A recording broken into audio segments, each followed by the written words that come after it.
Me gustaría conversar con voz baja y cavernosa, la única que tengo hoy, acerca de Rodolfo II de Habsburgo, que estaba loco.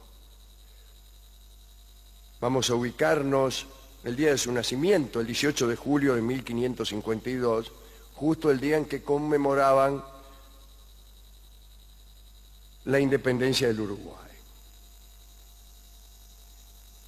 María, su madre, era hija de Carlos V. Maximiliano II, que era el padre de Rodolfo, era el hijo del emperador Fernando I. La madre de Rodolfo, que pertenecía a la familia Habsburgo, era, igual que su hermano, el rey Felipe II de España, una fanática católica. Por el contrario, Maximiliano fue un modelo de tolerancia y se sentía tan poco ligado a la Iglesia que incluso se negó a recibir los últimos sacramentos en su lecho de muerte. Contra el deseo de su padre, Rodolfo fue enviado cuando tenía 11 años a España para ser educado por Felipe II. Su madre quería convertir al heredero al trono en un auténtico soberano de la Contrarreforma. No le salió bien el asunto. En Madrid, este muchacho, Rodolfo, se aburrió muchísimo. Felipe II lo educó bajo preceptos tomistas, le dio algunas lecciones acerca de las prácticas herejes y blasfemas que debían ser combatidas, y un día, como gran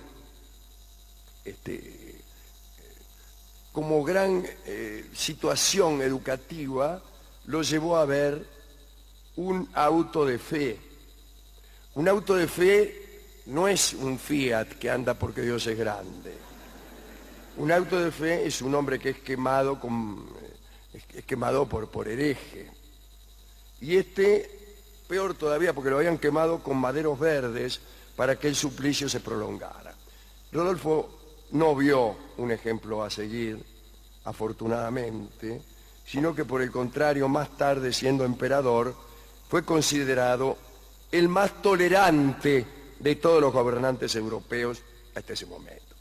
¿Cómo era Rodolfo? Era feo, medio gordo y estaba todo el tiempo colorado. Vamos, parecía un chancho.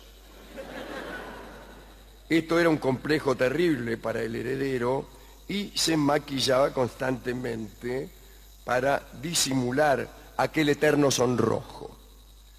Su carácter no era estable tampoco. Los médicos de la corte vienesa dijeron que padecía locura latente y a veces floreciente.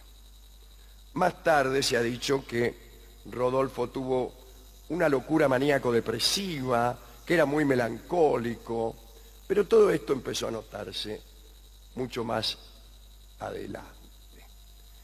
Parece que se empezó a poner loco cuando el rey Enrique IV de Francia le arrebató la mano de una muchacha muy codiciada en Europa, que era María de Médicis.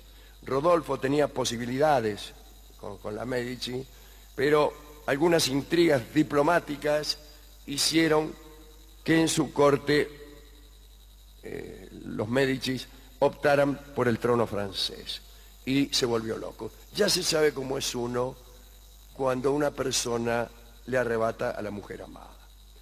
Completamente solo y de vuelta en Viena, Rodolfo empezó a interesarse en la astrología y la alquimia. Bueno, había encontrado algunas cosas raras en la corte.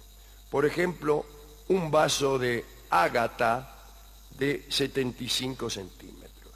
Según la tradición, había sido traído aquel vaso por los cruzados a Europa en el año 1204 y desde ese momento estaba en Viena. Una leyenda que fascinó a Rodolfo decía que era el mismo cáliz en que Jesús había bebido en la última cena, vamos, el Santo Grial, ¿no? El Santo Grial. Él creía que se trataba del Santo Grial y que la visión y el contacto con aquel vaso proporcionaban la inmortalidad. Señora, si usted pone este vaso en la mesa de luz, se vuelve inmortal, se vuelve. Eso decían los alquimistas. Le encantaban también las joyas. Y bueno, fue coronado rey de Hungría y en 1575 de Bohemia. Y cuando murió Maximiliano fue declarado rey de Roma y emperador alemán, emperador del imperio. En ese momento aparecieron algunos problemas. En el testamento, Maximiliano había dejado todo a Rodolfo y Matías, el hermano, se enojó y huyó del país, y desde entonces andaba por todas las cortes buscando aliados para combatir a Rodolfo. Iba a poner a Francia, dice, ando buscando aliados para combatir a Rodolfo II de Habsburgo. Muy bien. Y nunca consiguió mucho. Ya emperador, Rodolfo se olvidó por completo de los asuntos de Estado, se estableció en el castillo más gris de Praga y llamó a un montón de personajes extravagantes, alquimistas, médicos, matemáticos. Había uno, Tadeo Hagesius, un médico de Praga, que era de todo, matemático, astrónomo, astrólogo y alquimista. Bueno, fue maestro del emperador y le tomaba pruebas a todos los alquimistas que llegaban. También reunió Rodolfo a una playa de conocidos sinvergüenza, porque cuando se corrió la bolilla de que Rodolfo le daba laburo a los alquimistas, aparecieron un montón de charlatanes y hechiceros. Uno de ellos llegó y dijo que él tenía una forma para convertir todos los metales en oro.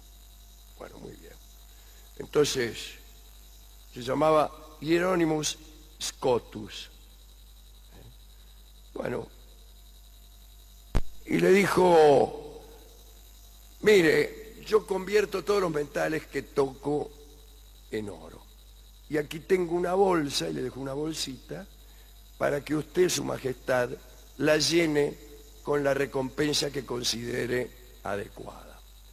Y Rodolfo se la devolvió vacía y le dijo, ya que usted puede convertir cualquier cosa en oro, cree usted mismo su propia recompensa. Llene usted mismo su propia bolsa, que yo avalaré tal recompensa. Tenía Rodolfo un espejo mágico. El espejo mágico no le contestaba preguntas acerca de su belleza, porque ya se ha dicho que parecía un chancho. Pero sí era un espejo que servía para buscar mujeres hermosas.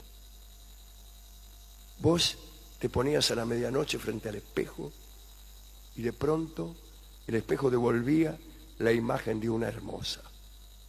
Te la mostraba primero, la veías en movimiento, en acción, y después te decía dónde estaba y te enseñaba cómo tenías que hacer para ir a buscarla y para traerla a tu lecho.